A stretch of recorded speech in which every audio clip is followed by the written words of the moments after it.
നമ്മുടെ നാട്ടിൽ എത്രയും പെട്ടെന്ന് കൊന്ന് ഒഴിവാക്കേണ്ട ഒരു ജീവിയുണ്ട്. അത് വിഷപ്പാമ്പോ തെരുവ് നായോ അല്ല, ആഫ്രിക്കൻ ഒച്ച്. എന്തുകൊണ്ടാണ് ഇവരെ കൈകൊണ്ട് തൊടാതെ തന്നെ ഒഴിവാക്കണമെന്ന് പറയുന്നത്? എങ്ങനെയാണ് നിമിഷ സമയം കൊണ്ട് ഈ വളരെ പതിയെ നടക്കുന്ന ജീവി ഒരു കൊലയാളിയായി മാറുന്നത്?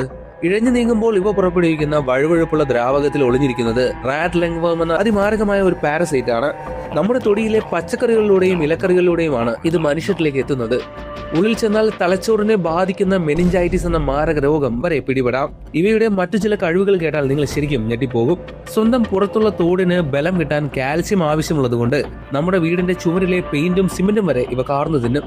അത് മാത്രമല്ല, ഒരു ജോഡി ഒച്ചുകൾ വിചാരിച്ചാൽ ഒരു വർഷം കൊണ്ട് ആയിരക്കണക്കിന് മുട്ടകളിട്ട് നാട് മുഴുവൻ നിറയ്ക്കാൻ കഴിയും. ഇനി കടുത്ത വേനൽക്കാലം വന്നാൽ മണ്ണിൽ ആഴത്തിൽ കുഴിയുണ്ടാക്കി 3 വർഷം വരെ ഒളിച്ചു കിടന്നുറങ്ങാനും ഇവയ്ക്ക് സാധിക്കും. അതുകൊണ്ട് ഇവയെ വെറുതെ കൈകൊണ്ടെടുത്ത് എറിയരുത്. പകരം ഉപ്പോ പുകയില കഷായമോ ഉപയോഗിച്ച് മാത്രം നശിപ്പിക്കുക. നിങ്ങളുടെ വീട്ടിലും ഈ ആഫ്രിക്കൻ ഒച്ചിന്റെ ശല്യം ഉണ്ടെങ്കിൽ ദയവായി സ്ഥലം കമന്റ് ചെയ്യാമോ?